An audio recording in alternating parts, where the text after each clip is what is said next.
All right, good morning, everybody. This is part of our quarterly budgeting process. We have joint meetings today with economic development, tomorrow, public works, and Thursday is with the administration to see the status of spending.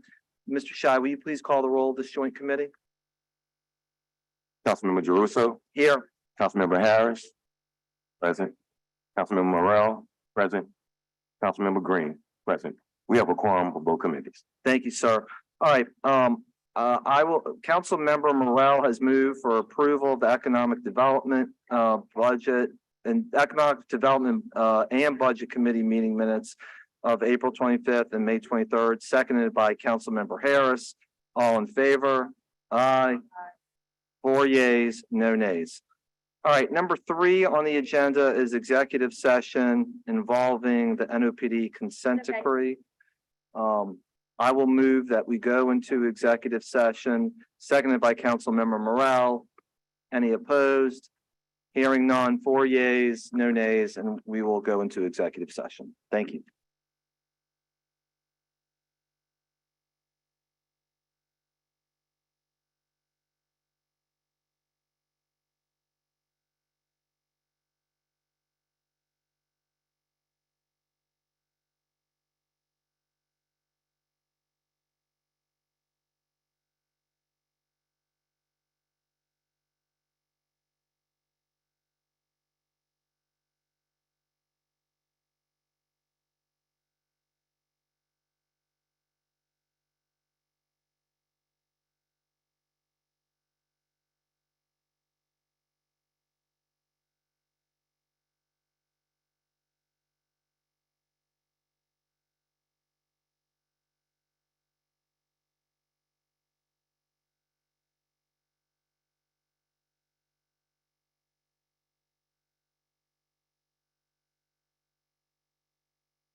All right, we're finished with executive session. Councilmember Morrell moves to come out of executive session, seconded by Councilmember Green. All in favor? Hearing no nays, we are out of executive session. Members, what I thought we'd do on these agendas, we have a number of ordinances. We're gonna have them sprinkled through each day before we get to the department reports. So we'll start with those. First one is to appropriate grant funds by the state of Louisiana to the Office of Homeland Security. It's a transfer of $770,000 from intergovernmental revenue to Department of Homeland Security. So I'll just, to make these easy, and since we don't have voting machines, I'll move and then just kind of second with everybody. So I'll move, seconded by Councilmember Morrell. Any discussion? Seeing none, any opposition? Ordinance calendar numbers 34203 and 4204 passed unanimously. Mr. Shy, I would ask that all these be placed on the consent agenda for July 13th, please. All right, next is number 5, ordinance calendar numbers 34205 and 206. Again, appropriating grant funds to the Office of Homeland Security to purchase equipment and supplies. I'll move for approval, seconded by Councilmember Green. Any opposition? Seeing none, that passes unanimously. Item number 6, ordinance calendar numbers 34207 and 208, purchase equipment and supplies. Again, unspent grant funds awarded by the state of Louisiana to Homeland Security. I'll move for approval, seconded by Councilmember Morrell. Seeing no opposition, item number 6 passes unanimously. Item number 7, appropriating grant funds to the Department of Homeland Security for Emergency Management Performance Grant Program, purchase equipment and supplies. I'll move for approval, seconded by Councilmember Green. Hearing no opposition, item number 7 passes unanimously. Item number 8 is appropriating grant funds awarded by FEMA to the CAO to cover eligible clearance testing costs at New Orleans facilities during the aftermath of Hurricane Katrina. It tells you how long this has been pending. I'll move for approval on item number 8, seconded by Councilmember Morrell. Hearing no opposition, item number 8 passes unanimously. Item number 9, ordinance calendar numbers 34213 and 214, appropriating grant funds awarded by FEMA to the CAO for debris removal after Ida. This is about $4.5 million. I'll move for approval, seconded by Councilmember Morrell. Hearing no opposition, item number 9 passes unanimously. Item number 10 is appropriating grant funds awarded by FEMA to the CAO for debris removal costs incurred after Ida. Again, about $4.9 million, $4,867,553. I'll move for approval, seconded by Councilmember Green. Hearing no opposition, those pass unanimously as well. All right, next up, Mr. Hagman's here to discuss amendments to classified pay plan for the CAO's office, property management, community development, and police retention and recruitment.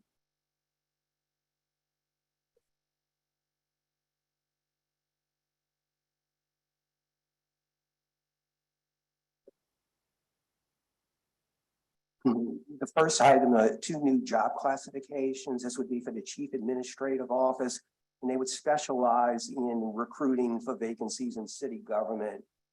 The recruiting specialist is the first class at pay grade 78, a hiring rate of 62,000, and it will have a supervisor, and that would be recruiting supervisor at pay grade 86 with a hiring rate of 74,000. And both of these positions are exempt from overtime.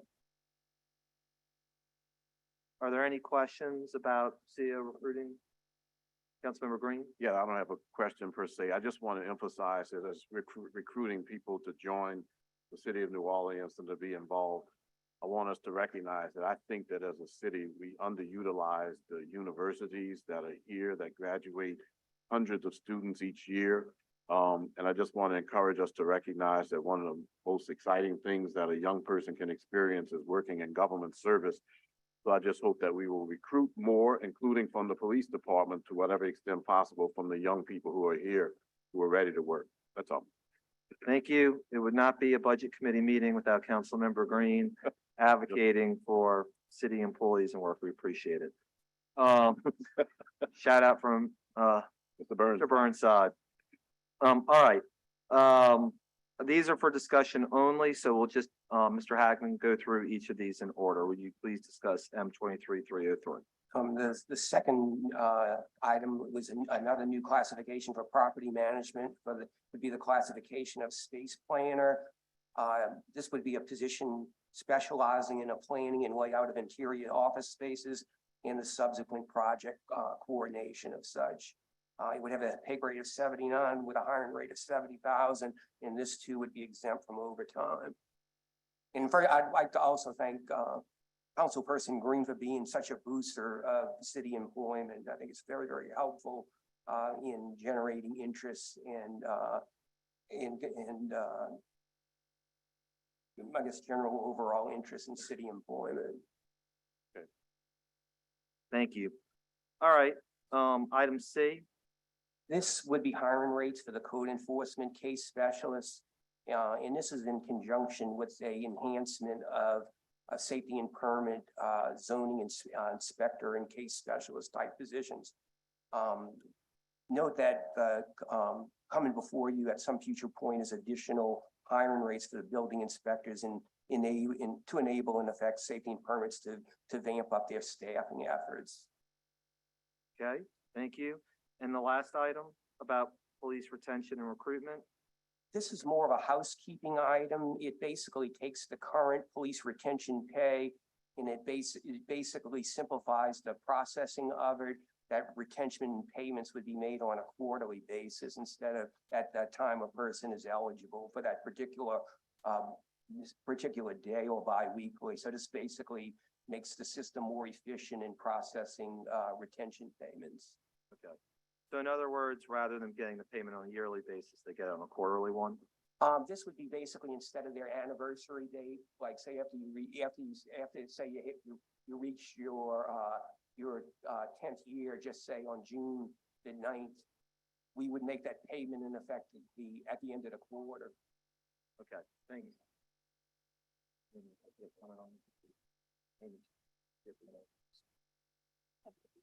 All right, Mr. Burnside, you have comments on the next matter. So, all right, very good. All right, well, we thank you, Mr. Hagman, for being here. We'll move forward with those motions. All right, next up are the quarterly reports. I know there was a long discussion of safety and permits yesterday, so I don't know that we'll belabor that, but I do think it's important to hear from safety and permits just in terms of your budgeting aspects as well as everybody else in personnel and operating. So if you all wouldn't mind coming forward, I appreciate it. Thank you.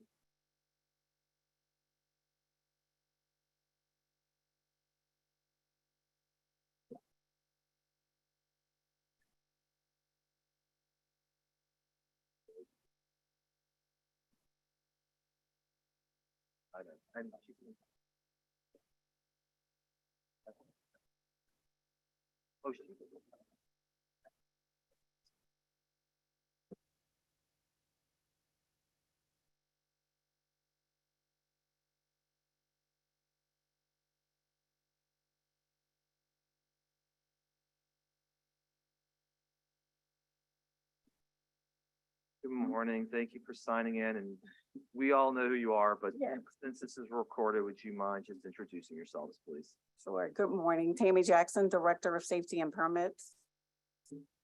And I have my senior team as well as the Deputy CEO. Ashley Becknell, Chief Zoning Official.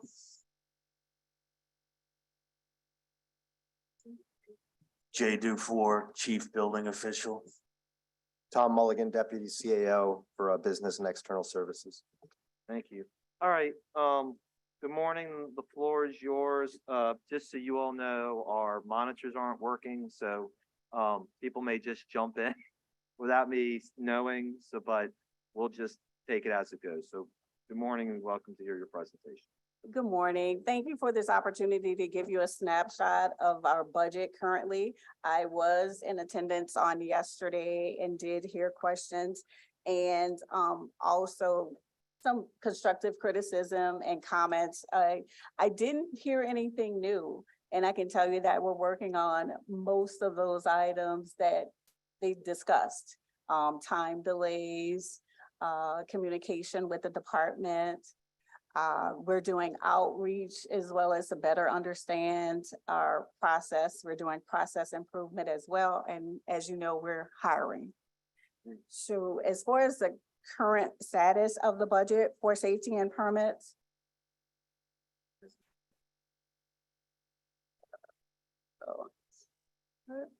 Okay.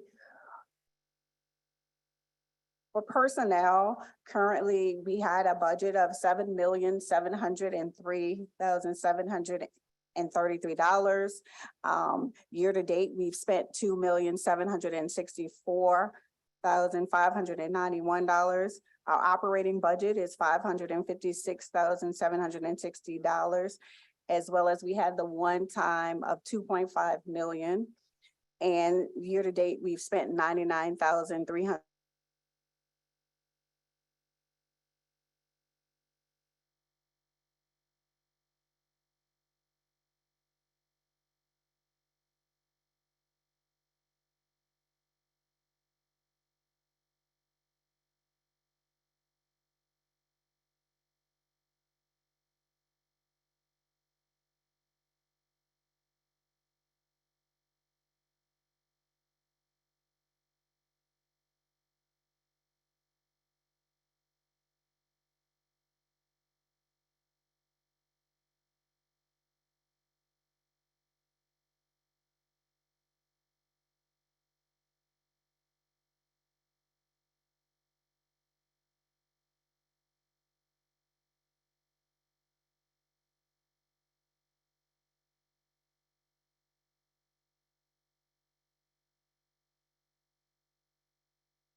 Increases for our plan reviewers as well as zoning. And we will be back shortly with building inspectors. Tammy, can I ask, where are the 4 vacancies in the STR office are where? 2 code enforcement inspectors, a management development analyst, and a management development supervisor. And that's on the next page. Yeah, it's on that page. A 7. I see, yeah, I guess I see code inspector, but I can't. I'm just having, oh, so they're all part of code enforcement? No, code enforcement inspectors is a title that we also use in safety and permits for zoning inspectors as well as short-term rental. Okay. And then, when we say 4 requisitions in progress, 12 requisitions open, can we get more Details on the 4 recs in progress? I know floodplain assistant is one of them in progress, as well as management development, 2 management development analysts, and I forgot what the final one is, but I can follow up with HR. HR is centralized now, which has been very helpful in getting things through. We do have one person that's assigned to us, but they are they have a lead as well as an assistant, and I think that has been very effective in getting these recs through in a timely manner. So all of the open positions that we have now, all of the vacancies are accounted for as far as if we want to hire, if we need to hire. And we are actively, we send out emails on a regular basis to see if anyone on the register is still interested. And once we get that feedback, that's when we start doing the interviews. Okay. Anybody? Yeah, Councilmember Harris. Hello, how are you? I guess the question is, and we've been discussing it up here, what are the most important positions that you still need to fill? I mean, I think that there, is it the inspector position? Is it boots on the ground or is it management? No, building inspector positions are boots on the ground. Building inspector, mechanical inspector, electrical inspectors. And as far as like, things that we have backlogged or reviews that are more complex, that's in the zoning division. And the zoning division we're hiring, I believe it is 4 inspectors as well as 2 management development analysts. We've already hired 2 management development analysts to help out with review of licenses as well this year, since last quarter, actually. Yes, so there are several administrative positions that are unfilled at the moment in zoning, and we just had one of our senior staff leave. So we are working to get up to fully staffed. We know those reports, those reviews are taking a lot longer than we'd like. Just by way of example, we have 1 staff member reviewing every permit for zoning.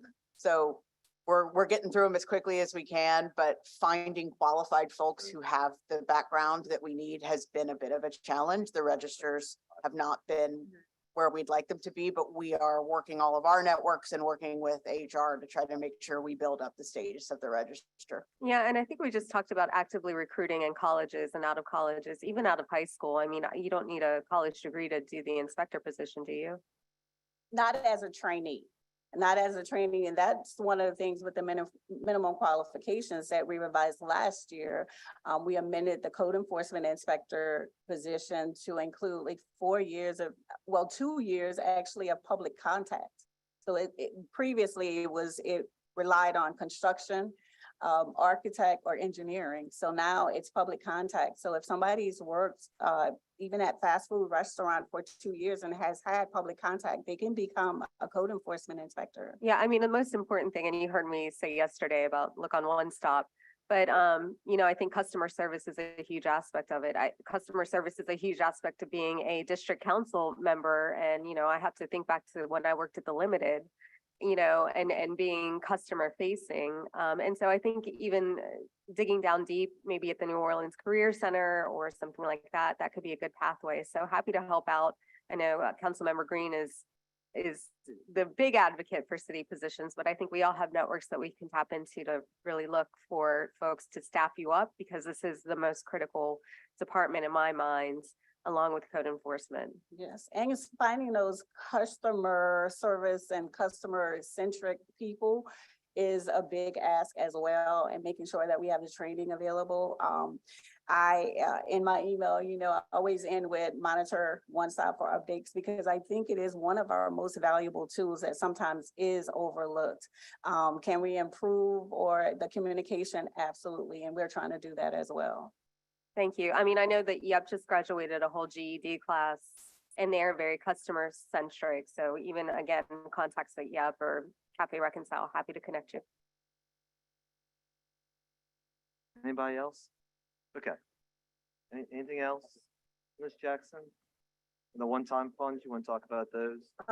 Yes, staff augmentation is another way we're trying to get in some qualified planning candidates as well as zoning reviewers. And we've seen some resumes from the 4 vendors that we can also use staff aug to help assist with reviewing zoning.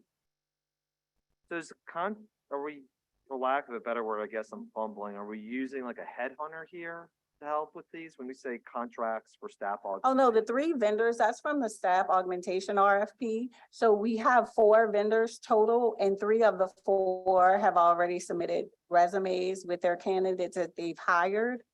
And the last one is Rowdy. The last one is waiting for the mayor's signature. And then we have started onboarding. We've actually advised them of the tools we use like Llama. And they have already reviewed Llama so that the inspectors in the field can use the app. They will be working remotely for the most part, but we will have some contact with them for assignments. And we anticipate assignments to go out by mid-July.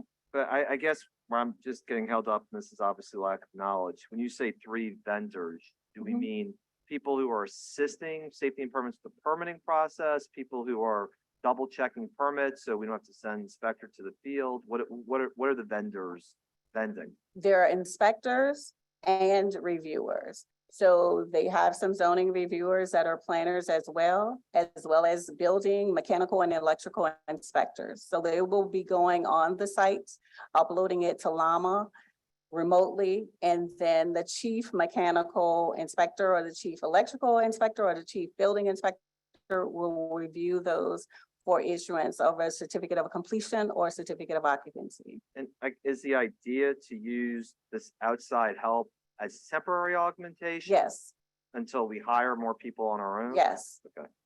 I just, again, I'm all for getting help, but on the other hand, there's this tender balance between having outside help when you need the help, and on the other hand, make sure you have people who understand the bureaucracy inside. Right. and have the job. Temporary assistance, and we are looking for good people at the same time. Got it. Okay. All right. And is there any requirement that people live in Orleans Parish, or is that subject to different rules? Not for the staff augmentation. Anybody else on the vendor or the one-time fund? Okay. Well then, the last slide is questions. So I don't know Yes. that we have anything You. else. Yes, ma'am, do you have anything you want to add before I got to Mr. Burnside? No, sir. Okay, all right, Mr. Burnside, so our computer's down, so I'll be keeping time on my phone. Ooh. All right, my name is Mike Clark Burnside. I live at 2215 Felicity. And I don't know how deeply I want to dive into this. But I think I'm going to start with the comparison to NOPD. If you have full-time employees leaving and you have staff flux, then there's usually a reason. Either we're not paying them enough, or the leadership sucks, or there's some underlying reason, because most people just don't get up, move their wife and kids to somewhere else. So it would be a good idea to have some sort of outside review of what's happening at our safety and permits as well as our NOPD. The next thing I want to point out is pretty obvious. The building inspectors are 5 out of 8, that's 63%, which is a real polite way of saying everybody's overworked. Building plan examiners are 5 out of 7, which is 71%, which means they're overworked also. And I just learned that code enforcement is not code enforcement, it's zoning enforcement and STR enforcement. And I really wish that they would be labeled correctly, because right now they're at 66%, which is 12 out of 18. So they're overworked also. So the people who stay behind get overworked, just like the cops who stay behind get overworked. It's exactly parallel. I'm not sure how much deeper I want to dive into all this at the moment. It would be nice to know how much people who work for the vendor get paid versus how much people get paid to work for the city. If there's a big gap, it might sort of reveal something that's important. We aren't talking about the Hard Rock anymore, but there was obviously a major flip in the number of building inspectors and who gets to be building inspector. And we don't talk about the report that came out after that. But I have a personal experience having built a house, and I have friends who are developers. Friends is a strong word. I know people who are developers and they talk to me occasionally. And I don't know how much I want to say in public because it's a touchy situation, but I'm not 100% sure the corruption is completely gone from the building inspecting ranks of the city. Let's just put it that way. As far as the 2,500,000, I'm assuming that that's not for the title research and code enforcement. I assume that the numbers are just the same to confuse people like me. And otherwise, I think I'll shut up and sit down. Thank you very much. Thank you. Yeah, I think you're right about title research being different. I see Mr. Mulligan shaking his head affirmatively that it is different. And I know it is confusing because sometimes some of our numbers are the same, even for different things. But I think Mr. Burnside did make a really good point, frankly, that I should have thought of too, which is, are the people who are doing the outside inspecting and reviewing work paid comparably to City Hall employees or at a different rate, or do you know? It is actually a different rate. So it's like $90 an hour for a code enforcement inspector, $105 an hour for a plan reviewer, and then $110 an hour for building, mechanical, electrical inspectors. And we do not supply any equipment, including the vehicle, the phone. There are no benefits. And of course, that hourly rate is not going to that one person. It is going to the vendor that bid out the contract. So I'm not sure what those numbers are as far as what the end amount is that is going to the inspector and or plan reviewer, but it is higher. And that's why we're still hiring full-time employees. And this is just a temporary measure. But like I said, those employees, that's the hourly rate. I'm not sure what that vendor is actually paying each person. And there's no equipment used from the city of New Orleans. Is there a plan then to look at what the rate is for City Hall employees? Absolutely. That's why we've already raised the plan reviewer salary. And you will shortly see building inspectors coming as well. That just went to Civil Service Commission, I believe, last week. And so you'll see that in July. All right, thank you. I know Monique had a comment too, and I know you have a comment on code enforcement as well. Thank you. Thank you, Monique Blossom, Louisiana Fair Housing Action Center, 1340 Poydras. I don't know if I'm permitted to ask a question of the panel, but I did hear mention of the lead hire for Healthy Homes and was curious if I could get, if we all could get a little more information on where we are in that process. So we are in the process of working with civil service to create a classification for that position. I actually was speaking with Mr. Hagman during this meeting, and I believe we're close. We're hoping that'll go before the civil service board in July and then come to this committee very shortly thereafter. Thank you so much.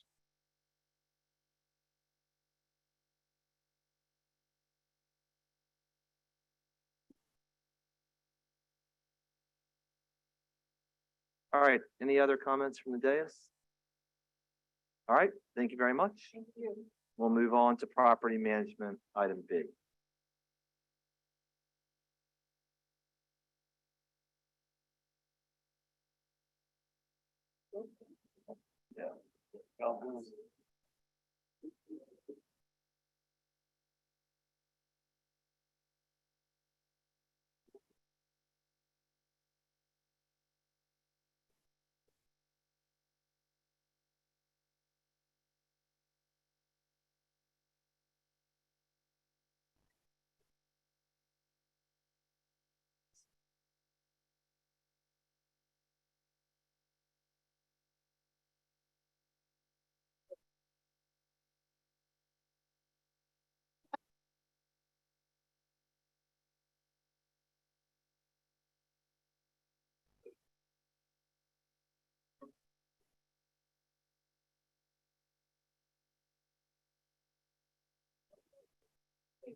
Everybody?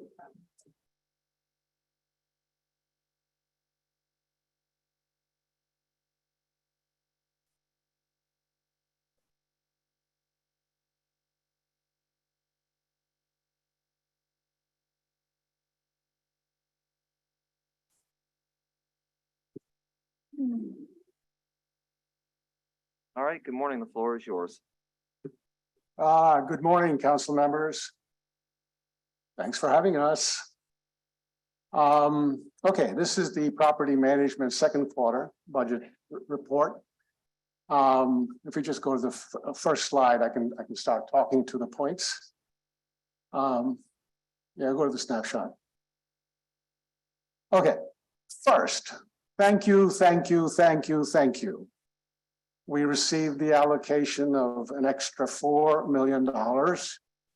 And we were all scratching our heads before we got that allocation saying, how are we going to do this? How are we going to do this? How are we going to do this? Now we have a path to do some of the things we've been wanting to do. So thank you again.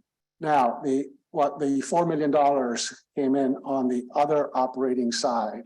So it went from 5,386,000, whatever the number is, to 9,386,000. The personal services budget did not change. That'll be a request for next year. But thank you again for the operating budget going to $9 million. Now, we know, of course, that the 4 million needs to be spent this year. And so we're going to do everything to make sure we spend that and correctly, because you can do it incorrectly as well. No comment really on the, by the way, I'll get into all the details in a minute, but no real comment on the overtime, except that we've always expected it to be in the 250 range for the year, and we'll probably get there. We'll get there. We continue to have overtime for various things, including weekend work for and double shift work, et cetera. That hasn't changed. Excuse me. Let's go to the next slide. Okay, so what are we going to do with this extra money, and how are we going to do it, and where are our problems? You all know we have tremendous problems with HVAC. In fact, we currently have 13 HVAC issues, major issues in the city, and 2 or 3 of them are severe. NOPD HQ, 6th District, 5th District, on and off, etc. So we have just issued the first of the. Wait, can I stop you there? Sorry, yes. On NOPD. So my office has been trying to help several people obtain police reports. And it's come to our attention that not only is it severe, NOPD HQ is uninhabitable currently, in that people can actually not go into the building because the temperature outside is so aggressively, exceedingly dangerously hot, and it lacks HVAC. I guess my question is today, why haven't we found a mechanism to mitigate this, whether it be temporary units or like, because you can't just have NOPD headquarters for the next several months be uninhabitable till we fix the HVAC. We don't believe it's going to be several months. In fact, as of yesterday, let me tell you, there's been a lot of issues related to procurement of the vendors and the proposals and the acceptance of the proposals and the issuance of the recs and the POs, et cetera, et cetera, et cetera. Having said all of that, there are 2 major systems in that building, and both are down for different reasons. Now, we now know that as of yesterday, I'll give you the status. One of the major chillers that is down requires a lot of gasket work. In fact, I believe 11 gaskets need to be changed. We're told that they will be changed within the next day or 2. Those parts are available and they will be changed within the next day or 2. Now, assuming that all that goes well, we should have 1 chiller up in the next couple of days. The second chiller has a bad motor, and they tried to see if they could fix the motor. They couldn't fix the motor. It'd be about 8 days to fix the motor. This is as of yesterday. They have found another motor, which they're going to put on a truck and bring it down probably by Wednesday or Thursday.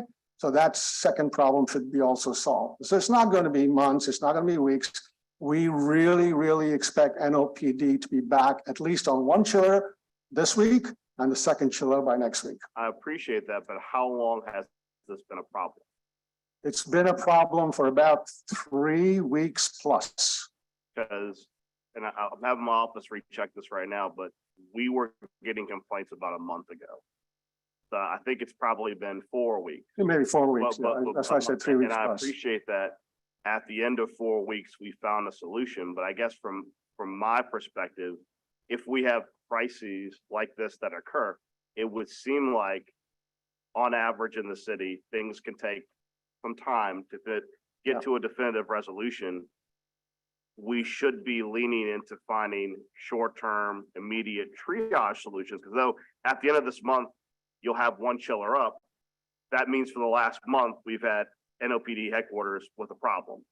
And from my experience as a public defender during Katrina, I know there are significant emergency solutions that are available.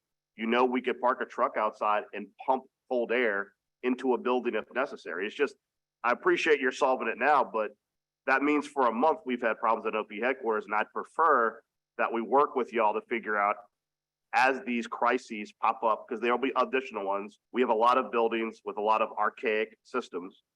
If they go down in the summer, we need to have immediate emergency response plans to keep them functional while we find that final resolution, because NOPD headquarters being without HVAC for a month is not acceptable. I'm not saying that's 100% on you, because like you said, there are some very specific problems with the fact as a city, we didn't have a triage solution. That's on us collectively. Yeah, I agree with you. And we do, NOPD headquarters aside, because that's a multi-story building. We do, we do use emergency procurement procedures for these kinds of events, despite which even that takes a while to get all the signatures and to get a contract out. It's not like we send a HVAC tech out there and day after tomorrow we have the rec approved and the PO delivered, et cetera. We have problems of that nature even with emergency procurement rules. Now, let me say one more thing. When possible, we do use temporary air conditioning systems. For example, even though it hasn't been totally adequate at the Pontchartrain multi-service centers, where we can use emergency temporary AC, as in the VA building, it's been down for quite some time. We use it where we can. In the headquarters building, it was, but we will look into further triage for headquarters. Well, I'm glad Mr. Thresh joining us. I think that one of the things we learned from Ida is that, to be clear, as a city, every summer, whether it be hurricane or heat, is basically an ongoing emergency event. I think it would be prudent for us going forward, especially when it comes to AC, emergency power. I don't see a problem with this council working with the administration to do procurement and to sign all these emergency contracts and identify vendors going into the season, because I agree with you. Emergency contracts do have a shortened process, but it's still a process. And that process. I don't want to interrupt you, but let me just say one thing. I've said to Joe, I said, Joe, how many people need to sign off on this emergency problem? Why is it 6 people need to sign? Hang on one second. Let me finish my thought. I said, Joe, we should empower our directors to declare an emergency, copy the deputy CAO or the CAO, and on that basis, we should be able to procure the services we need. We'll come back to the signatures later, but I want the tech there the next day or that day, based on a director's declaration of emergency and the agreement from the deputy CAO or the CAO. We should be able to move forward, but that's not how we move forward. Angel might have more of the nitty gritty of the details of how we process paperwork. And to your point, I think that's why the council and the administration have been in agreement previously that when you have certain types of emergencies that happen frequently, you can do procurement and you can do contracts in advance. Yes. And I think when it comes to, like I said, this city of New Orleans, when it comes to power and when it comes to AC, there's no reason why at the top of the summer in March or April, we can't go through the entire procurement process, identify vendors, pre-sign contracts, and more importantly, you get to lock in vendors at an April rate versus a June rate, because as you know, the cost right now to get an AC technician anywhere is probably 17 times what it would have been had we done in April. So I hear you, but I think that with certain things that are certainly foreseeable, we should be proactively attacking those. I agree with you, and I would accept the help of the council to establish there's 2 areas that really we have problems with all the time: elevators and HVAC, one way or the other. And me and Mo, I think on June 13th or beyond, we started going through the procurement effort for an emergency contract, and it just takes too long. So I would like to have 2 emergency contracts at the ready position, especially going into this storm season. We can't, anytime the New Orleans Police Department headquarters without air this long is unacceptable. So we got to do something to fix that piece of it. Well, it's not only just the headquarters, but it's the stations. So for example, the 6 district has not had AC, adequate AC for the past 3 years. So it's not like the past 3 months, it's the past 3 years. And I know that you put in some temporary AC units, they don't work. I just was texting with the captain. There's no AC at all at the station. And so guess what? The station has a note outside that says station is closed. So when people have emergencies in the sixth, Yeah. and the sixth is a hotspot right now, they can't get into the station because the station is closed. So I guess, and Joe and Mo, I've been emailing you for the past, I don't know, month and a half, saying what's up with this contract? Where's the procurement? I emailed with Courtney at the CAO's office to say what's next. And Joe, I think it was kicked to you to figure out what's And next. I just got, I know- yesterday. Well, and I know from the officers that the tech went out. So apparently the AC works. It just needs someone to program it. And the programming tech went out there and said, well, I don't have a PO, so I can't do anything. And this is all hearsay, this is all secondhand, but these are the issues. Like property management is one thing, right? We can work remotely, but our police officers cannot. Yeah. And stations need to be open because it's a matter of public safety. And so when stations aren't open, guess what? The community suffers. And I get emails about people looking for police reports or wanting to report a crime or an accident, and the station's not open because it cannot be open. Yeah. So what's the status? First of all, let me apologize for the sixth district. But we had a crazy set of circumstances there when, after we sent the tech out some time ago, it finally came out that, oh, this is a Mitsubishi system and it can only be worked on by Mitsubishi people, not the run of the mill. So all of a sudden we had to get a Mitsubishi distributor. Interestingly enough, they had to certify on their letterhead that they are in fact for a sole source. What am I asking for a sole source? Amazing amount of paperwork. And then the bid that had come in predated the quote ITB dates. So they had to be resubmitted. Am I right in all this stuff? I'm right. Yeah. Okay. So the paperwork came back. And then finally, Joe and Rico issued a notice to proceed. Go, get. And then he says, where's your PO? We won't go out without a PO because the city doesn't pay without a PO. Yesterday, we had an emergency PO just sent out. I mean, it's paperwork. We've got to get over this paperwork. But it's paperwork that's impacting public safety. I know. And Mel, I'm not fussing at you, but I am pissed off at this whole situation. I know. It's been months now, months without AC, 3 years, really. And you've been here not 3 years, so I get it. I haven't been here 3 years either.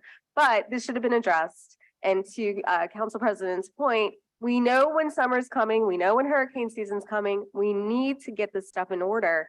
We're happy to work on procurement process with you, but I can tell you from other contracts that procurement is painful and we need to take a look at it. But our officers should not be suffering because of it, because of paperwork.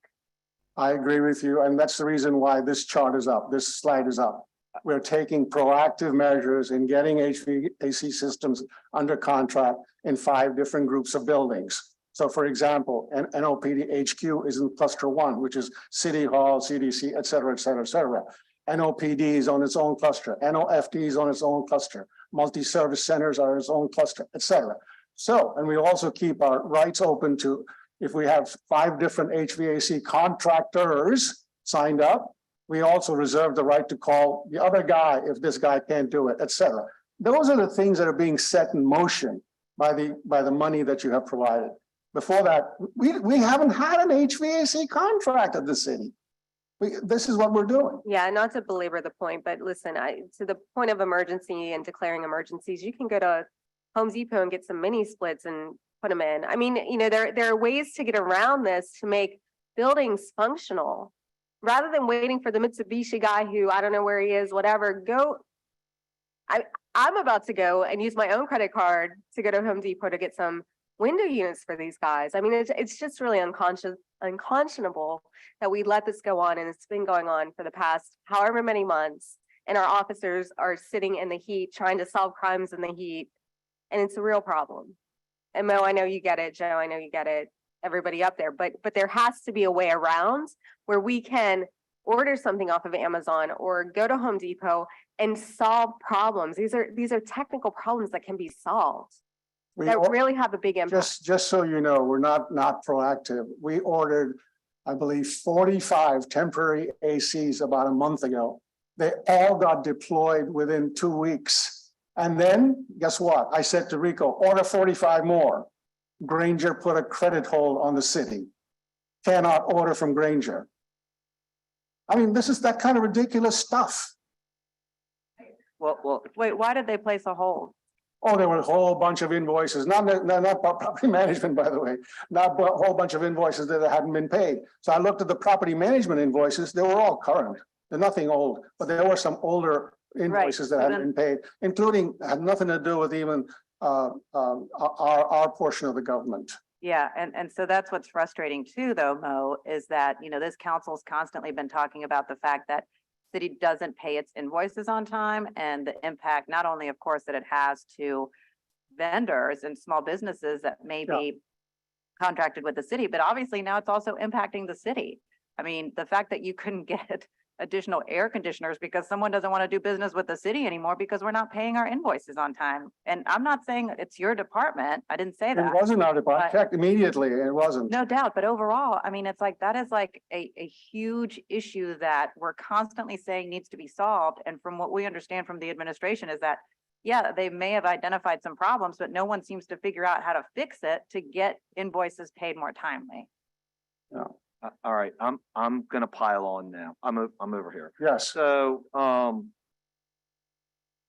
everybody, and this is not directed at you, Mo, okay? So I'm saving this as a precursor for when the CAO's office comes in on Thursday. Everybody knew as of December 1 that we had more money to spend than traditionally we have. And I know that government bureaucracy sometimes is not used to having that, but December 1, everybody knew what was going to happen as of January 1. When we get to Thursday, we will see that almost none of the ARPA money and almost none of the fund balance has been spent. Almost none of it. The fund balance and the ARPA money that the city has allocated, that the council allocated in concert with the city and with our own requests. So to Councilmember Moreno's point, if vendors aren't being paid and we can't do business, that's strike number one. Number two, I am worried now that procurement is becoming the new civil service straw man. And that there is both a level of truth in the fact that the procurement process is hard and onerous, but on the same time that it becomes a convenient excuse. And again, I'm not saying you're using it, but that others are.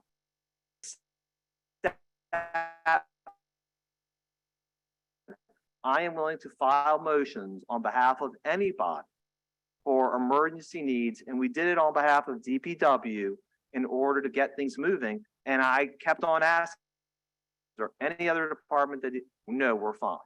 Well, that's obviously not the case because of the HVAC situation we find ourselves in right now. So I think now that I've griped about the problem, trying to do, and this is the first time I've said this out loud, is I think we're just going to have to file a motion with a working group to deal with procurement.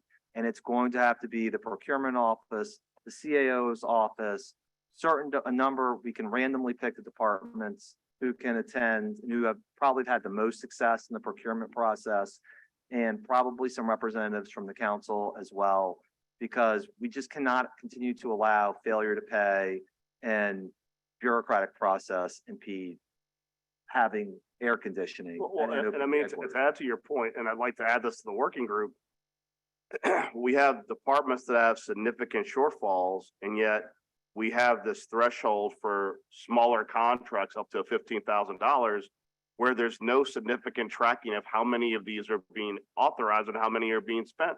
So while we have departments that are in critical need, when we have vendors who are cutting off our credit because we can't pay, we're also not tracking to see how many of these minor contracts are going out to deplete fund balance. I mean, I think many council members, I think almost everyone up here ran on a platform of when it came to procurement, making it more transparent, because I think you would see the city, the population would have tremendous sympathy if we're streamlining procurement during hurricane season for HVAC, for power, for these things that we know in the summer we need.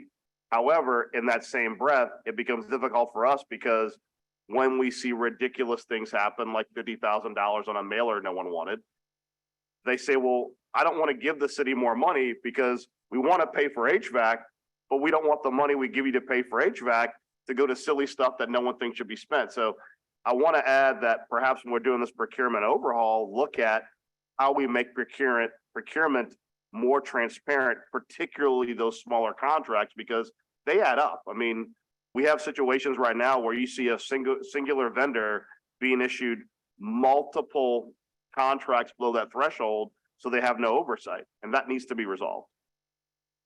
Yeah, no, Councilmember Morrell, I think, President, we've got one of the reasons we're in this situation is that small vendor with no oversight, the job contracts we had, were advised by law, and I think it was the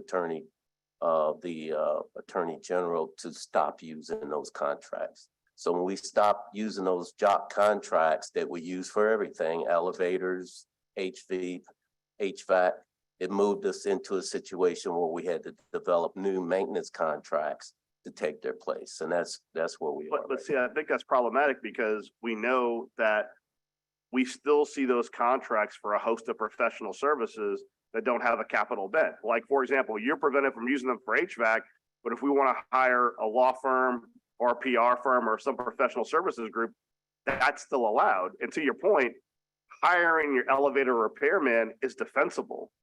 Hiring lawyers and PR people and the like for things that are not of significant public concern is not. However, when the public is viewing those, they get paint with the same brush.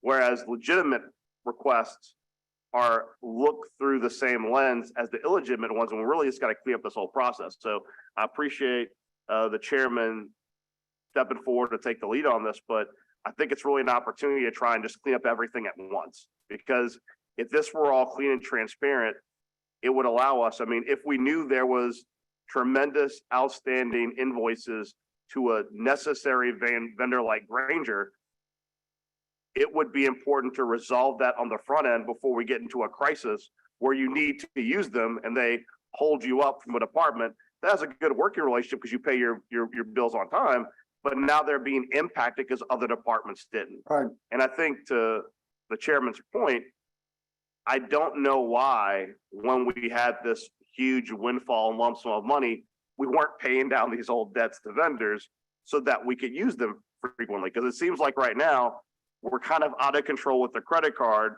where we're not paying our old bills, but we're buying new stuff. And we all know that kind of mentality, the chickens come home to roost at some point. Yeah.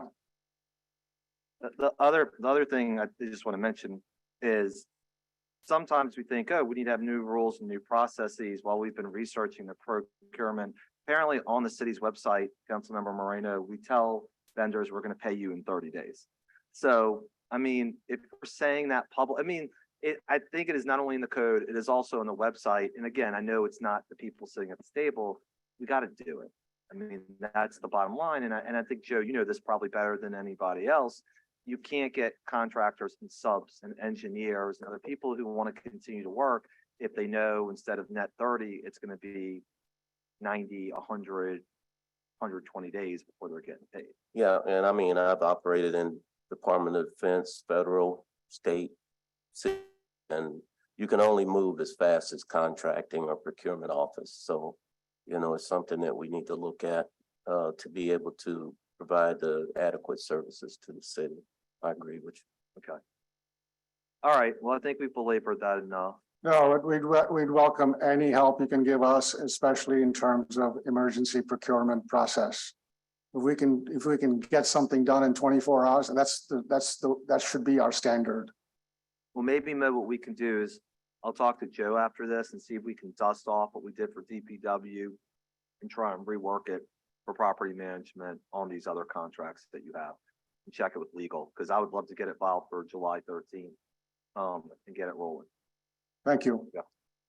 Well, to continue on, I don't want to belabor these points, but we are doing these maintenance and repair contracts, elevator systems obviously being another problem.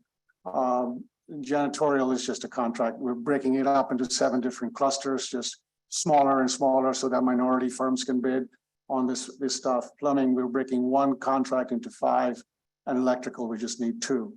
But we also have a bunch of chillers and fire pumps and roofs that need, and sewer. We have a situation in the VA building where, without getting into all the details, we have a low barrier shelter there, we have the CRRC there. The CRRC has been closed for months because they don't want to come into a situation where raw sewage is overflowing into the parking lots.